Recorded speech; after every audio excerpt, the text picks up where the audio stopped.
Hai semua teman-teman, kembali lagi di Apri Academy. Saya Aksat dari No Limit. Hari ini akan membawakan bagaimana tren PR di era digital, bagaimana pemanfaatan big data dan teknologi AI untuk mensupport teman-teman PR. Oke, teman-teman, pertama-tama kita perkenalan dulu. Saya Aksat, eh, punya background itu di ITB, S1 dan S2. Jadi memang backgroundnya agak tidak selaras dengan komunikasi. Lalu S3-nya di Marketing Science di UI. Nah, dari 2010 sekarang itu menjadi CEO di No Limit, di mana kita bergerak di bidang teknologi untuk communication. Nanti di sini saya akan share beberapa pengalaman kita ya, selama 15 tahun perkembangan PR dari awal 2010 sampai sekarang dan bagaimana teman-teman PR itu dapat beradaptasi dengan perubahan di era digital sekarang, terutama pemanfaatan teknologi big data dan teknologi AI. Sebelumnya, No Limit itu apa? Kita basically punya teknologi yang kita kembangkan sendiri untuk melakukan crawling di sosial media. Dari mulai Twitter atau X, Facebook, Instagram, YouTube, sampai TikTok. Dan kita mengambil data, jutaan data per jam, dan kita masukkan ke dalam algoritma. Nah, ini kita menggunakan AI, menggunakan NLP, menggunakan machine learning, yang mungkin teman-teman sudah sering dengar gitu ya. Di dalamnya ada berbagai macam analisa, seperti audience analysis, demografi, social network, sentimen, dan lain-lain. Inilah yang kita masukkan ke sebuah dashboard, dan nanti kita masukkan ke report bagaimana klien-klien itu bisa memanfaatkan data-data di media sosial menjadi pengambil keputusan dan membuat strategi komunikasi. Hari ini kita akan banyak membahas terkait bagaimanakah utilisasi data itu menjadi knowledge hingga menjadi strategi. Nah, di No Limit selain kita punya dashboard tadi yang kita jelaskan, itu kita ada beberapa produk lainnya, care seperti omnichannel, kemudian Plus ini comment center, Insight itu buat research, dan Engage itu untuk melakukan internal influencer gitu ya, manajemen platform. Ini berapa klien kami. Jadi nanti di sesi hari ini saya akan share beberapa case-case gitu ya. Tidak hanya dari brand, tapi juga dari government dan politik seperti apa, sehingga teman-teman dapat gambaran ketika nanti teman-teman jadi PR gitu ya. Tidak hanya di brand, baik di government ataupun lainnya, itu teman-teman dapat bayangan, oh ternyata teknologi big data, teknologi AI sudah bisa sangat membantu untuk teman-teman melakukan penyusunan strategi, komunikasi, dan melakukan kerja-kerja komunikasi. Oke, kita mulai dari pendahuluan gitu ya. Jadi selalu mulai kenapa sih pentingnya big data, kenapa pentingnya AI. Sebelum tahun 2000 kita masuk ke era namanya kelangkaan informasi. Tantangan kita adalah bagaimana sih kita mendapatkan informasi itu gitu ya.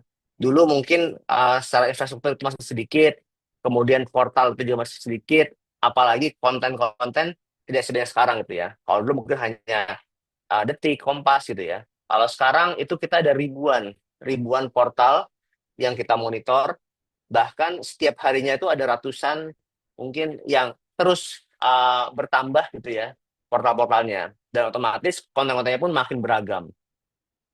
Ini yang kita hadapi tahun 2000, di mana informationnya itu sudah sangat banyak gitu ya, overload gitu ya, dari yang tadinya itu kita scarcity langka menjadi tumpah.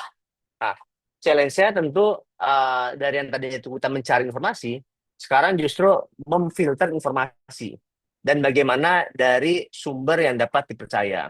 Nah, ketika kita mengatakan berapa informasinya, ini data 2023, ada jutaan data gitu ya, ada ribuan data per detik, per menit gitu ya, yang diproduksi.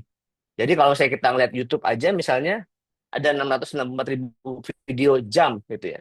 Bayangin kalau teman-teman punya 24 jam, tentu tidak akan bisa mengambil informasi dari semua platform yang ada. Otomatis pemanfaatan teknologi big data, teknologi AI itu menjadi sangat penting, sangat krusial. Jangan sampai nanti ada isu di brand teman-teman yang teman-teman tidak bisa pantau gitu ya. sehingga akhirnya isu itu berkembang tanpa adanya mitigasi dari teman-teman. Nah, kemudian audiens juga mengalami perubahan gitu ya. Dari yang tadinya itu baby boomers ke generation X, kemudian generation Y atau millennials, masuk ke generation Z, dan sekarang udah masuk ke alpha dan tahun ini ada yang beta. Itu merubah banyak pola komunikasi gitu ya. Pola mereka konsumsi media juga berubah, yang tadinya mungkin mereka membaca artikel menjadi video, kemudian sekarang lebih pendek lagi. Nah, ketika teman-teman komunikasi tidak merubah strategi komunikasinya, membuat informasi yang tadinya itu disampaikan bisa jadi tidak sampai ke audiens karena begitu banyaknya informasi yang ada gitu ya. Yang kedua, ada perubahan juga di medianya. Kalau sebelumnya itu kita pakainya single source, mungkin dulu ada TV, ada mungkin billboard, ada mungkin radio, dan orang mengkonsumsi media dari situ, informasi dari situ gitu ya. Sehingga akhirnya ketika kita punya satu pesan, maka bisa lebih mudah tersampaikan ke seluruh penjuru gitu ya. Nah, beda dengan sekarang di mana kita eranya adalah on demand, di mana mereka mengkonsumsi sesuai apa yang mereka mau. Yang ketiga, itu kita masuk ke era namanya komprehensifnya berubah dari era private menjadi public. Yang tadinya orang mungkin SMS, mungkin telepon, kemudian sekarang menjadi orang itu video, kemudian viral ketika mereka tidak menyukai satu layanan. Nah, ini tantangan yang teman-teman hadapi di era sekarang gitu ya. Bagaimana tadi pentingnya menggunakan big data dan AI. Nanti kita akan masuk ke case-case sehingga akhirnya teman-teman kebayang, oh seperti ini loh. Sekarang pemanfaatan big data dan AI untuk komunikasi. Ini sekilas terkait AI. Sebenarnya AI itu dari tahun 40 sudah ada gitu ya. Dari ketika Perang Dunia Kedua, itu Alan Turing sudah menggunakan itu untuk memenangkan perang, melakukan decoding terkait kode-kode yang digunakan oleh lawannya. Nah, kita lihat memang cukup banyak perubahannya di 5 tahun belakang gitu ya. Teman-teman juga pasti mengalami ini semua menggunakan AI. AI sudah terdemokratisasi dan akhirnya pertanyaan sekarang bukan lagi paket tidak pakai AI, tapi bagaimana memanfaatkan AI untuk mengoptimalkan kerja komunikasi. Nah, ini kita masuk ke case gitu ya. Pertama adalah bagaimana sih big data dan AI itu untuk crisis handling. Jadi ini yang kita lakuin pertama, gitu ya. Kita melakukan pengukuran bagaimana sih jumlah pembicaraan dibandingkan jumlah orang yang berbicara. Di sini kalau kita lihat ada 670.000 pembicaraan dan ada 400.000 orang yang membicarakan. Di mana kalau kita lihat perbandingannya berarti 1:1,5 ya, 1,5. Nah, ini bisa kita katakan isu yang organik, di mana kalau misalnya isunya itu non organik, perbandingan talk dan talkernya bisa 1:5, 1:10, atau bahkan di beberapa case-case politik bisa 1:20 gitu ya. Artinya yang ngomongin ya orang itu aja. Walaupun pembicaraan sampai 1 juta, sampai mungkin 2 juta, tapi mungkin itu tidak didominasi oleh organik gitu ya. Jadi memang kalau kita punya data seperti ini, yang pertama kali kita tentukan adalah apakah isu ini organik atau bukan. Nah, melihat ini, itu isunya adalah isu organik. Yang kedua, kita lihat bagaimana sih responnya, gitu ya. Ternyata di sini kita bisa lihat pro dan kontranya seperti ini. Artinya, ketika kita ketika kita punya data seperti ini, kita dihadapkan krisis yang cukup krusial gitu ya, krisis yang cukup penting, di mana ada hampir 1,5 juta orang mengatakan terkait datanya itu kontra. Nah, ketika kita punya data ini, maka bisa jadi kita dalam kondisi yang panik gitu. Nah, data ini membuat kita lebih mudah untuk merancang strategi cara kita menangani krisis. Yang ketiga yang kita ambil adalah terkait bagaimana sih poin kontranya, gitu ya. Jadi di sini kita bisa lihat kontranya adalah hak buruh yang tidak diprioritaskan, kemudian ada pengambilan yang tergesa-gesa, dan ketiga ada masalah upah minimum. Jadi kita bisa tahu kira-kira poin-poin yang menjadi kontranya itu seperti apa. Nah, ketika kita sampaikan ke pihak-pihak pemerintah, pihak kementerian gitu ya, mereka sampaikan bahwa ini poin-poin yang sebenarnya ada di undang-undang atau sebenarnya tidak ada pembahasan di sini karena mengacu ke undang-undang sebelumnya gitu ya, atau pembahasan-pembahasan lainnya. Jadi sebenarnya hal-hal ini tuh hal-hal yang bisa dijelaskan oleh mereka. Nah, ketika ada gap bahwa Pak, tapi ini di sana terjadi kontra gitu ya, di mana mereka tidak merasa bahwa uh, poin-poin ini tuh apa ya, tercermin di RUU-nya. Nah, setelah kita analisa lebih dalam, ternyata memang ada communication gap gitu ya, di mana sebenarnya di pemerintah itu sudah ada poin-poin itu, tapi di masyarakat tidak sampai. Ketika kita tanya, apakah sudah diselesaikan? Oh, ini sudah kita publish, Mas, undang-undangnya di website kita, di mana kita merasa kayaknya kalau hanya di-publish di website agak sulit untuk masyarakat awam itu membaca. Setelah kita sampaikan poin-poin ini, akhirnya mereka tahu dan mereka memotong ya, maksudnya menampilkan kira-kira pasal-pasal yang kira-kira menjadi concern pemerintah, masyarakat, disosialisasikan menjadi video-video pendek, mereka undang influencer, mereka undang komunitas, dan akhirnya kalau tadi teman-teman lihat itu cukup turun gitu ya, cukup turun terkait Omnibus Law. Jadi di sini kita melihat bagaimana sebuah data itu bisa membuat strategi komunikasi itu lebih tepat sasaran gitu ya.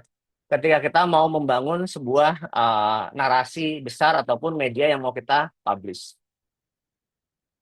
Contoh lainnya waktu kita handling terkait RAT. RAT ini adalah kasus di pajak ya. Uh, Waktu itu ada pemukulan salah satu anaknya gitu ya. Jadi yang terlibat adalah anak pegawai pajak. Di sini kalau teman-teman lihat ada 53 isu turunan, gitu ya. Jadi memang uh, ketika sebuah instansi itu mengalami krisis, maka akan selalu ada isu turunan dari satu isu yang besar. Kalau di sini kita lihat bahwa ada masalah terkait tidak lapor kekayaan, ada masalah klub moge, ada LHKPN, ada hal-hal lainnya gitu ya. Di mana kalau kita lihat ada 53 isu yang ada waktu itu. Dan ketika kita paparkan ke kementerian, ini cukup membuat panik gitu ya. Di mana, wah, kalau 53 isu gimana kita handlingnya gitu ya. Waktu itu belum kita summarize menjadi pie chart seperti ini. Nah, ketika kita summarize bagaimana impact analisisnya, bagaimana datanya, bagaimana stakeholder mappingnya gitu ya, akhirnya membuat kita bisa mapping bahwa hanya 4 isu itu yang memiliki porsi lebih dari 50%. Nah, ini kita paparkan ke kementerian dan akhirnya mereka bisa lebih soft handling, lebih mudah menghandling krisisnya ketika kita pecah menjadi hanya 4 isu gitu ya. Nah, ini yang kita lakukan gitu ya. Dan harapannya memang ketika nanti teman-teman melakukan kerja-kerja komunikasi tidak panik gitu ya, tidak buru-buru. Kita lihat datanya dulu seperti apa, kemudian setelah kita tahu mana sih yang menjadi poin concern prioritasnya, itu kita kerjakan. Setelah kita kerjakan, kemudian kita monitor lagi. Kira-kira ada nggak sih efeknya dari kita melakukan aktivitas ataupun eksekusi dari strategi yang kita lakukan. Kemudian yang kedua, selain tadi kita ngomong krisis, bagaimana sih big data itu untuk win the competition gitu ya. Ini kita datanya dari brand, gitu, dari e-commerce, walaupun datanya bukan data baru ya, karena kita nggak bisa ambilkan data baru, pasti lebih dari setahun. Nah, di sini teman-teman juga lihat bahwa kita mapping per kategori gitu. Ada harga, ada produk, ada pembayaran, ada delivery, ada website dan customer service. Biasanya untuk yang bagian netral ini bisa kita apa ya? Untuk kasus ini bisa kita take out dulu gitu ya. Sehingga kita bisa lihat kira-kira kalau kita lihat e-commerce itu di data ini harga dan produknya itu sebenarnya cenderung positif gitu ya. Payment dan delivery itu agak 50-50 gitu ya. Agak dikit-dikit dia masih kadang bagus, kadang jelek segala macam. Tapi di website dan apps dan customer service ini cukup besar poin negatifnya. Nah, kalau kita sebagai brand e-commerce, maka melihat data ini akan lebih mudah untuk melakukan boosting gitu ya. Ataupun kita mau punya unique value-nya itu di website dan apps ataupun di customer service. Nah, ini membuat tadi materi-materi yang kita lakuin, kemudian media campaign yang kita lakuin, itu bisa mengarah ke bagaimana kehandalan website kita, bagaimana kehandalan customer service kita, sehingga membuat orang itu melihat brand kita itu jauh lebih unggul dibandingkan e-commerce lainnya gitu ya.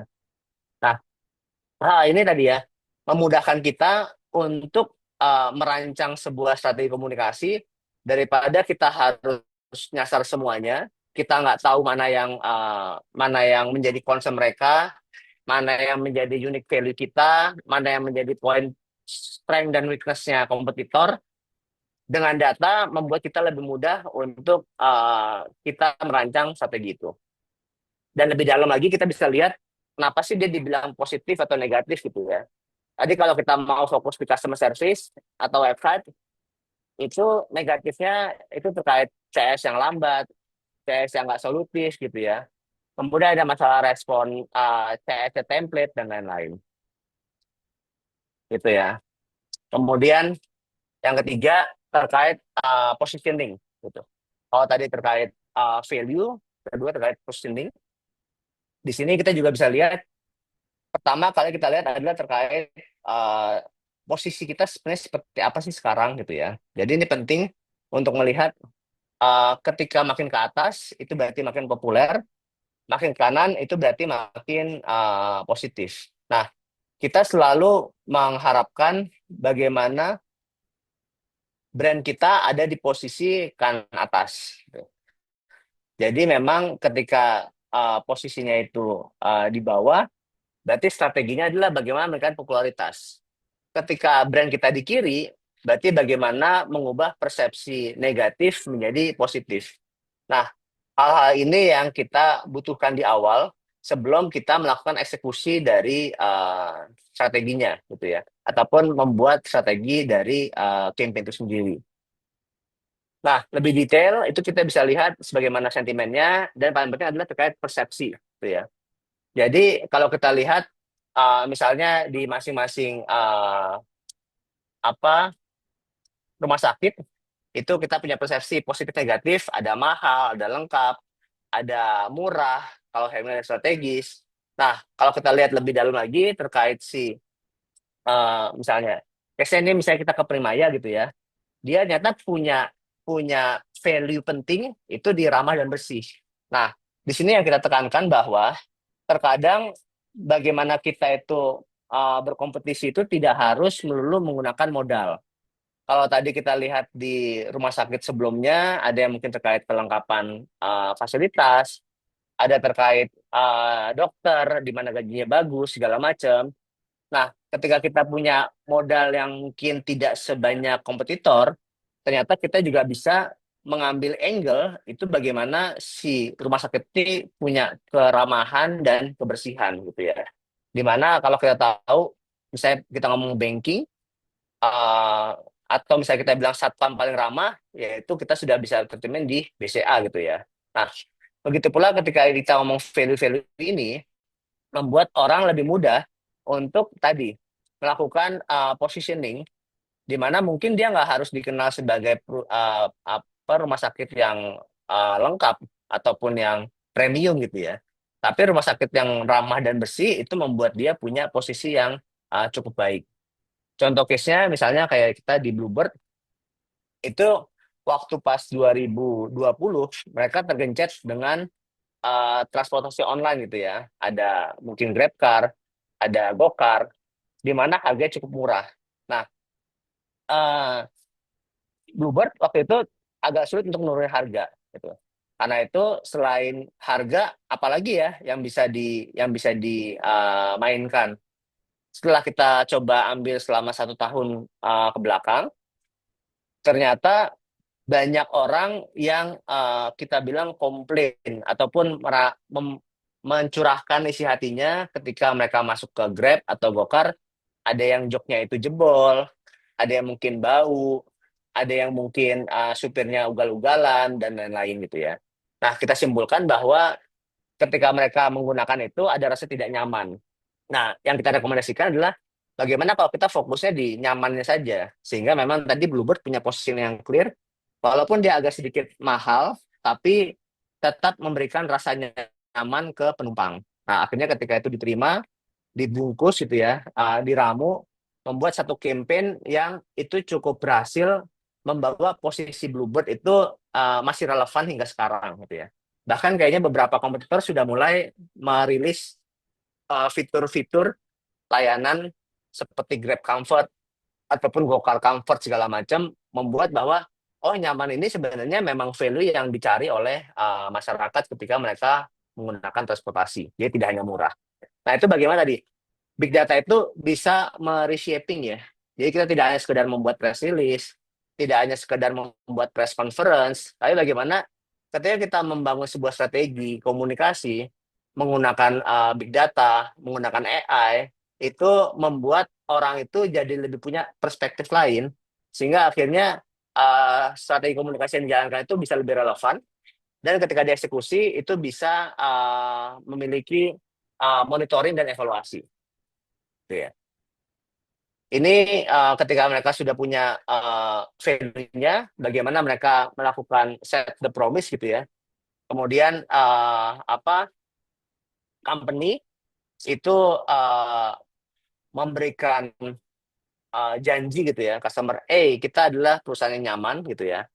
Terus kemudian dia juga mengencourage ke employee-nya, kita harus menjadi perusahaan yang nyaman gitu ya. Mereka sosial ke driver, mungkin mereka juga ngecekin on the deal-nya segala macam, masih kenyamanan dari penumpang. Sehingga akhirnya ketika driver bertemu dengan customer, memang value nyaman itu menjadi terdeliver ke customer. Tuh terakhir adalah ini eranya sudah masuk ke brand advocacy gitu ya. Jadi yang kita ini mungkin tidak langsung ke strategi komunikasi, tapi yang kita rasa bahwa sudah mulai banyak sekarang eranya bagaimana mengatasi tadi krisis, mengatasi amplifikasi pesan, ini tidak hanya sekedar awareness, tapi masuk ke advocacy. Di sini kita lihat dulu eranya adalah orang banyak-banyakan followers, kemudian sekarang banyakkan engagement rate, kemudian meningkatkan response rate. Nah, kalau kita sekarang eranya adalah era ke brand advocacy, di mana kita punya 3 hal yang kita rasa penting. Pertama adalah employee advocacy, kedua paid, dan ketiga adalah community. Yang selama ini sebenarnya banyak orang fokus itu di paid advocacy atau influencer, ambassador, segala macam. Tapi yang orang itu masih yang diulas ada di employee advocacy. Nah, ini beberapa perbandingannya gitu ya. Kalau kita ngomong eksternal, internal, emang eksternal itu kadang-kadang jumlahnya cukup sedikit gitu ya, dan follow-nya tinggi. Tapi internal ini sebenarnya secara jumlah itu bisa banyak walaupun follow-nya kecil-kecil. Nah, kalau kita ngomong biaya, apalagi di era efisiensi, sebenarnya memang sekarang influencer itu mulai banyak dapat perhatian. Artinya kalau teman-teman sekarang di perusahaan PR, di profesional PR, mulai coba di-consider bagaimana sih kita memanfaatkan influencer ini yang banyak, follower kecil, tentu dengan strategi yang itu berbeda juga dibandingkan kita menggunakan influencer gitu ya. Nah, ini data kita di mana internal itu punya effectivity 7 kali lipat dibandingkan eksternal influencer gitu ya. Jadi beberapa klien kita, beberapa baik brand maupun government itu sudah mulai mengutilize terkait influencer ini. Nah, ini menjadi peluang teman-teman juga ketika teman-teman mau melakukan strategi komunikasi, libatkan juga employee advocacy gitu ya. Bagaimana kita mengajak mereka untuk terlibat di campaign kita, bagaimana membuat mereka akhirnya bisa tidak hanya join tapi juga berpartisipasi dan uh, berpotensi membawa daya dorong yang lebih kuat gitu ya dibandingkan eksternal influencer. Itu uh, sekian, terima kasih teman-teman. Semoga bisa memberikan wawasan bagi teman-teman untuk penggunaan big data, penggunaan AI di komunikasi, dan bagi teman-teman yang mau lebih lanjut untuk tahu gitu ya, bisa kontak saya gitu ya, ataupun bisa ke No Limit. Ada yang mau magang, ada yang mau join, monggo silahkan. Terbuka sekali kita untuk berkolaborasi. Sekian materi dari saya. Terima kasih teman-teman yang sudah menonton Apri Academy on Cam. Jangan lupa untuk nantikan materi-materi berikutnya di Apri Academy on Cam selanjutnya. Terima kasih.